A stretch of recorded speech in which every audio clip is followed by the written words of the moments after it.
Hello friend. इस video में हम इंडियन पॉलिटी का पार्ट 2 जिसमें हम इम्पोर्टेंट आर्टिकल जो हमारे fundamental rights, fundamental duties, executive, president, supreme court, high court और इलेक्शन कमीशन ऑफ इंडिया और भी बहुत सारे जो इम्पोर्टेंट आर्टिकल्स हैं उनको देखें।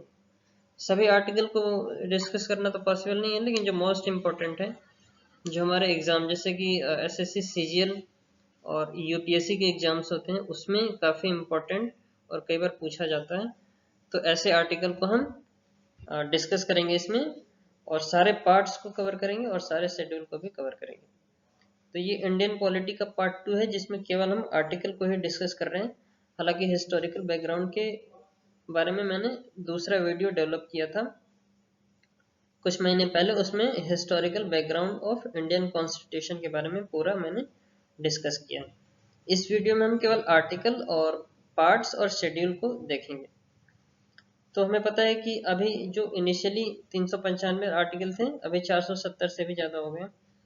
पार्ट्स की बात करें तो शुरुआत में 22 पार्ट्स थे, लेकिन अभी प्रेजेंटली 25 पार्ट्स हो गए।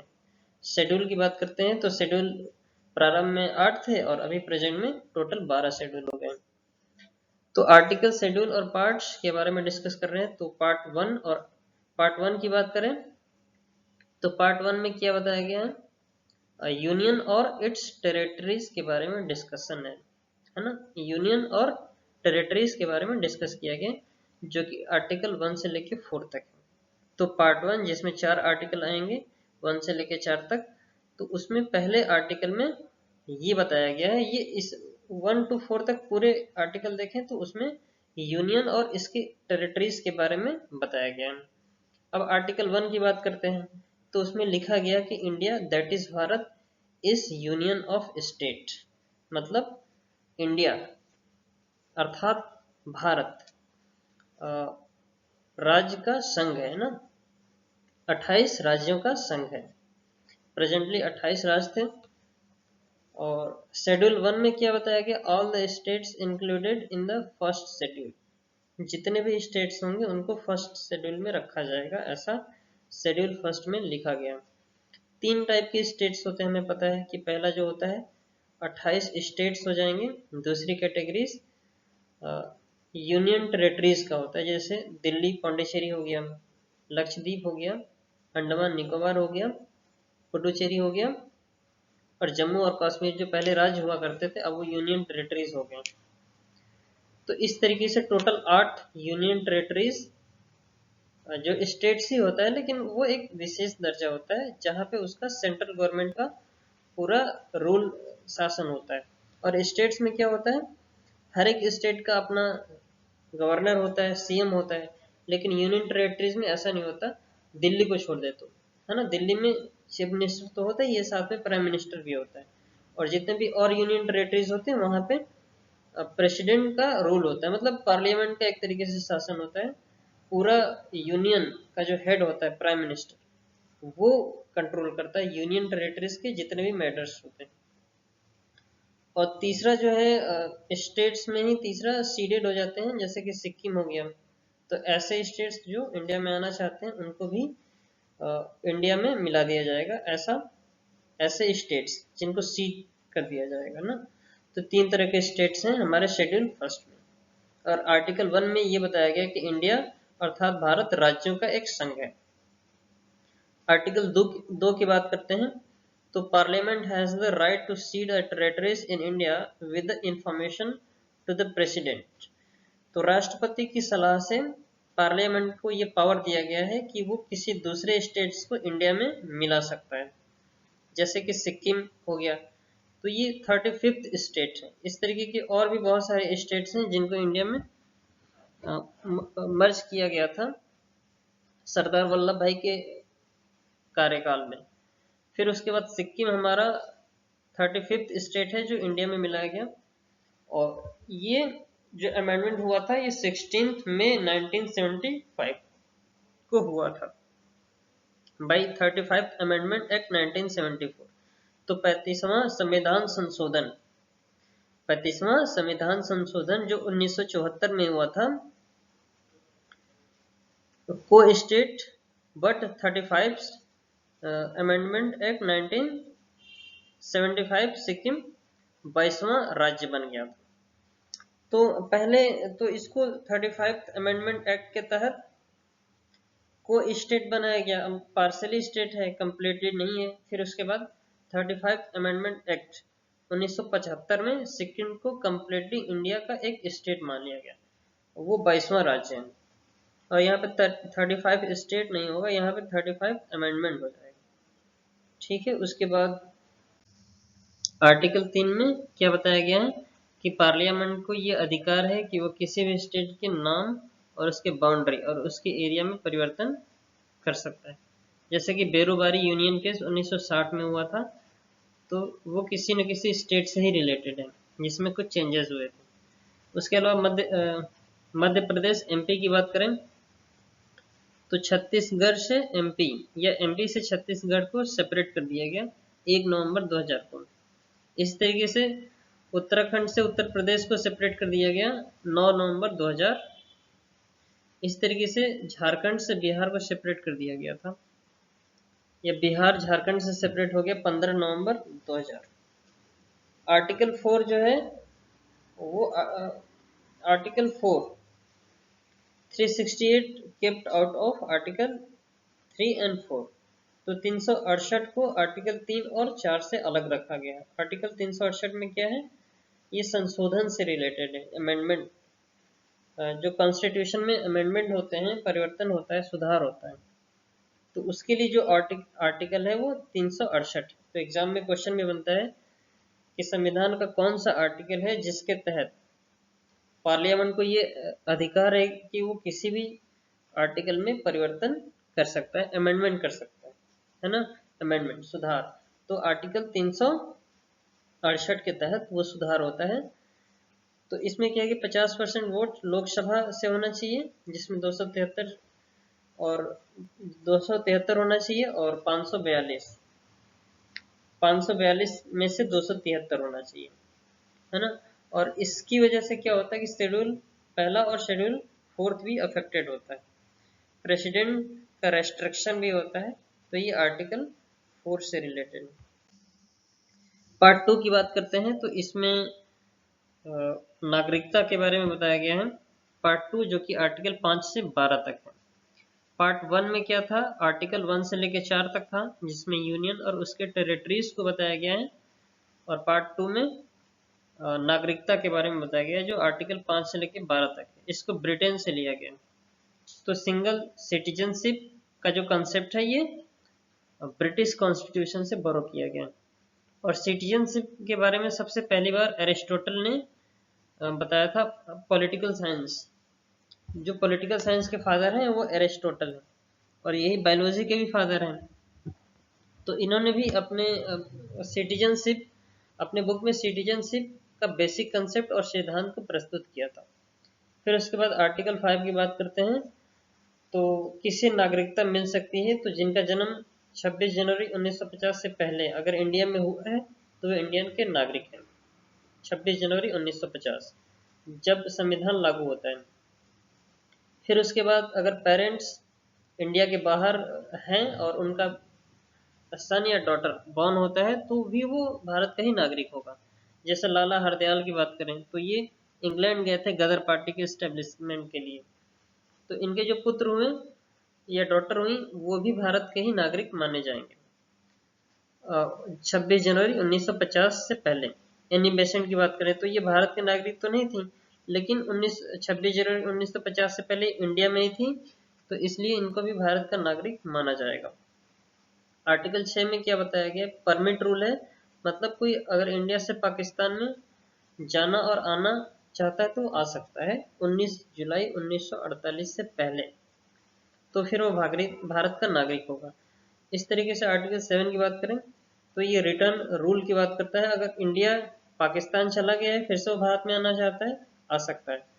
उसके लिए कुछ जो कंडीशंस हैं, जो फॉर्म वगैरह का जो भी, वो 1 मार्च 1948 से पहले, तो भी भारत का नागरिक हो सकता है। आर्टिकल 8 में क्या बताया गया है कि पेरेंट्स अगर इंडिया के हैं, सन फॉरेन में, तो भी वो भारत का ही नागरिक होगा, जैसे कि लाला हरदयाल के केस में हमने देखा था। अगर आर्टिकल 9 में क्या बताया गया है, अगर हमारी सिटीजनशिप इंडिया की फॉरेन की है तो इंडिया की सिटीजनशिप हम नहीं ले सकते, है ना। अगर हम किसी इंडिया के थे पहले लेकिन अब फॉरेन की सिटीजनशिप ले चुके हैं तो फिर उसके बाद इंडियन सिटीजनशिप, भारत की नागरिकता नहीं मिलेगी। उसके लिए जो कंडीशंस हैं उसको फुलफिल करना पड़ेगा। उसके लिए 5 या 10 ईयर्स 5 ईयर्स इंडिया में रहना होता है और भी फॉर्म्स की जो क्राइटेरिया होता है उसको फुलफिल करना होता है। फिर उसके बाद जब फॉरेन की नागरिकता हटेगी उसके बाद इंडिया की नागरिकता प्रदान की जाएगी। अगर कोई सिटीजन इंडिया के है, वो फॉरेन में जा चुका है, ठीक है, तो फिर वो फॉरेन का नागरिक माना जाएगा और वहां से इंडिया की सिटीजनशिप खत्म हो जाएगी। अगर वो इंडिया में आता है तो फॉरेन की सिटीजनशिप उसको रद्द करनी पड़ेगी। आर्टिकल 10 और 11 में क्या बताया गया है, सिटीजनशिप के बारे में जो लॉ होगा ये कहाँ से पारित होगा, पार्लियामेंट के होम मिनिस्ट्री में ये प्रावधान है कि वहां से हम नियम कानून बना सकते हैं किसी भी नागरिक के लिए, नागरिकता से संबंधित। तो नागरिकता संविधान CAA कॉन्स्टिट्यूशनल अमेंडमेंट एक्ट नहीं, सिटीजनशिप अमेंडमेंट एक्ट, तो ये वही है। पार्लियामेंट से जो को अधिकार है कि वो लॉ बना सकता है, पार्लियामेंट को होम मिनिस्ट्री। उसके बाद सिटीजनशिप अमेंडमेंट एक्ट 1955 की बात करते हैं।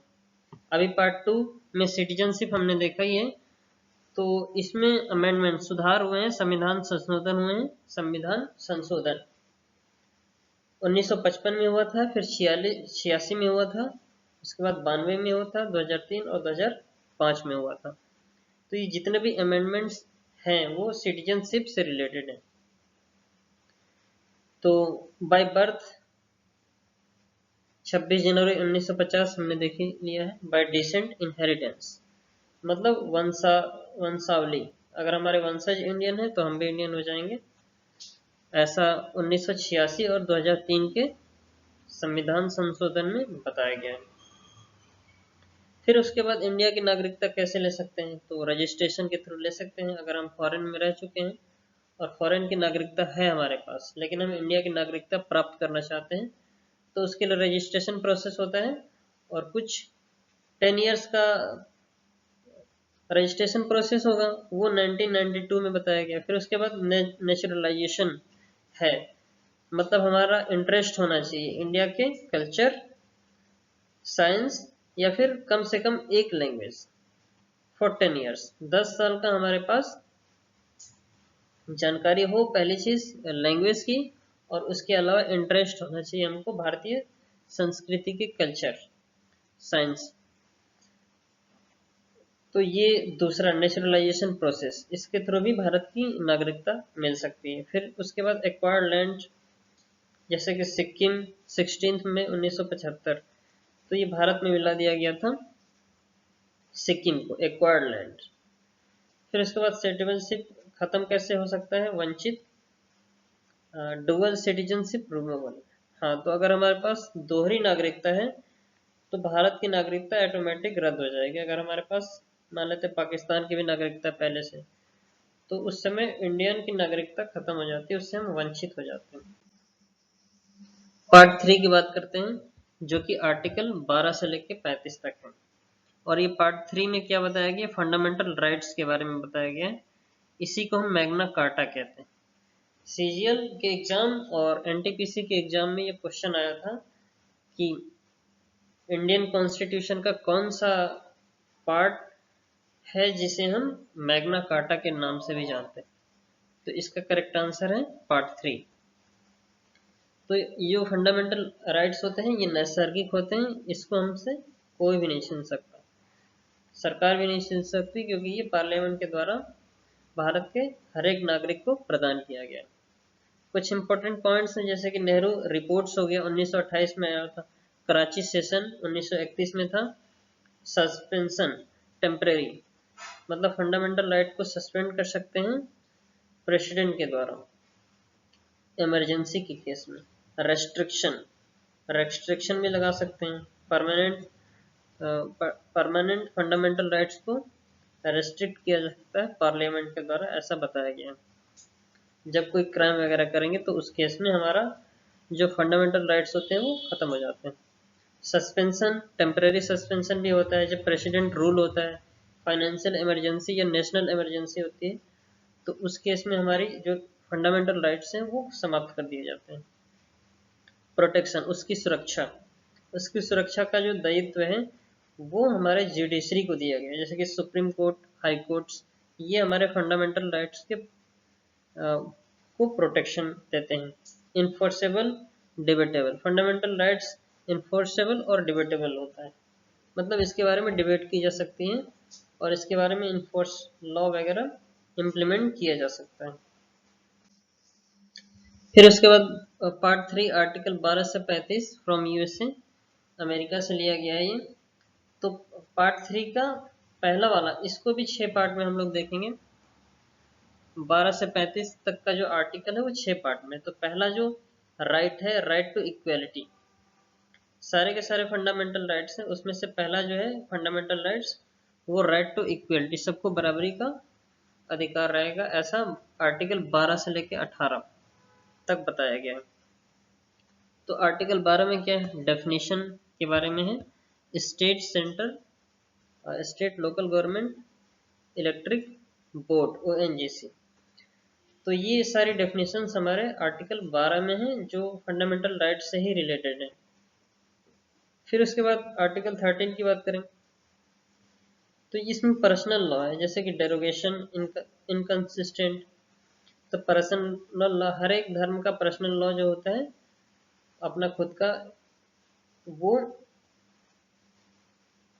आर्टिकल 13 में मेंशन।